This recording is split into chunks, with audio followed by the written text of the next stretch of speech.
নমস্কার, পাকবিচিত্রায় সকলকে স্বাগত জানিয়ে আমি আজ আরেকটি নতুন রেসিপি করে দেখাবো।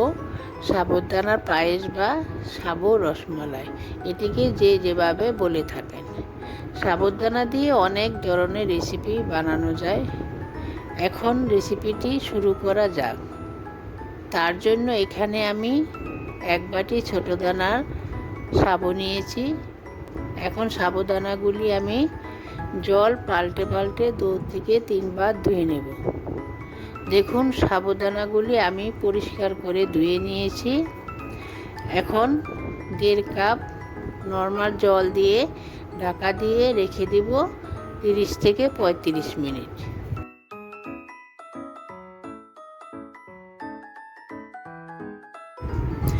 দেখুন, আমার সাবুদানাগুলি ভিজে গেছে।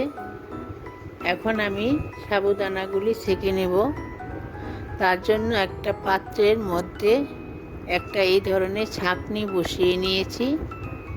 এখন সাবুদানাগুলো সেঁকে ভালো করে জল ঝরিয়ে নেব। আমি জল ঝরিয়ে নিয়েছি। এখন আমি ব্লেন্ড করে নেব। তার জন্য একটা মিক্সিং জার নিয়েছি। এখন সাবুদানাগুলি মিক্সিং জারে নিয়ে নেব। দিয়ে দিচ্ছি 2 টেবিল চামচ গুঁড়ো চিনি, আপনারা চাইলে দানা চিনিও দিতে পারেন। আর দিয়ে দিচ্ছি 2 টেবিল চামচ গুঁড়ো দুধ। গুঁড়ো দুধ আর চিনি দিয়ে মিশিয়ে নিলে খেতে খুবই ভালো লাগবে। এখন 2 বার গুঁড়িয়ে নেব। বেশি গুঁড়ানো যাবে না, তাহলে একেবারে পাতলা হয়ে যাবে, ভালো হবে না। দেখুন, আমি ব্লেন্ড করে নিয়েছি। এখন হাতের সাহায্যে একটু মেখে নেব। দেখুন, আমার মাখানো হয়ে গেছে। এখন আমি বল তৈরি করে নেব। দেখুন, হাতে আমি ঘি ব্রাশ করে নিয়েছি। সাবুর এই মিশ্রণ থেকে একটু একটু করে নিয়ে একটু বল তৈরি করে নিই। দেখুন, আমার বল তৈরি হয়ে গেছে। সাবুর পায়েস বা সাবুর রসমালাই তৈরি করার জন্য গ্যাসে একটি ননস্টিক প্যান বসিয়ে নিয়েছি। অল্প একটু জল দিয়ে দিচ্ছি যাতে তলায় লেগে না যায়। এখন দিয়ে দিচ্ছি 700 মিলিলিটার প্যাকেট দুধ। এখন গ্যাস হাইতে রেখে দুধ ফুটিয়ে নেব।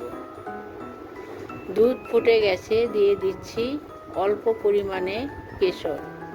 এতে কালার ও ফ্লেভার দুটোই ভালো আসবে। এখন অনবরত নেড়ে চেড়ে দুধ জাল করে নিয়েছি 2 থেকে 3 মিনিট। এখন আমি 3 টেবিল চামচ চিনি দিয়ে দিচ্ছি। 1 মিনিট জাল করে নিয়েছি। এখন দিয়ে দিচ্ছি আগের থেকে তৈরি করা সাবুর বল। এখন আমি এক এক করে বলগুলি দিয়ে দিব। দিয়ে 5 থেকে 7 মিনিট জাল করে নিব। হালকা হাতে নাড়িয়ে নিব। গ্যাসটা এ সময় লো টু মিডিয়ামে রেখেছি। দেখুন, আমার বলগুলো সব দুধের মধ্যে ডুবে গেছে। এভাবে সিদ্ধ করে নিতে হবে। এই ধরনের দুর্দান্ত রেসিপি পেতে হলে আমার চ্যানেলটি সাবস্ক্রাইব করবেন, ভিডিওটি সম্পূর্ণ দেখবেন। ভিডিওটা কেমন হলো কমেন্ট করে জানাবেন। দেখুন, আমার সাবুর বলগুলো ফুলে অনেকটাই বড় হয়ে গেছে, সফট হয়ে গেছে অনেকটা। আপনারা চাইলে সাইজটা আপনাদের পছন্দ অনুযায়ী ছোট বা বড় করে নিতে পারেন। দেখুন, দুধ অনেকটা ঘন হয়ে গেছে, কালারটা কত সুন্দর হয়েছে। একটু কেশর দিয়ে দিলে দেখতে অনেকটাই ভালো লাগে। সাবুর বলগুলো অনেকটা সফট হয়ে গেছে। দেখুন, আমার সাবুর পায়েস বা রসমালাই তৈরি হয়ে গেছে। আমি যেভাবে বানালাম আপনারাও এইভাবে বানিয়ে নবরাত্রিতে বা রামনবমীতে বানিয়ে খেতে পারেন, খেতে খুবই ভালো লাগবে।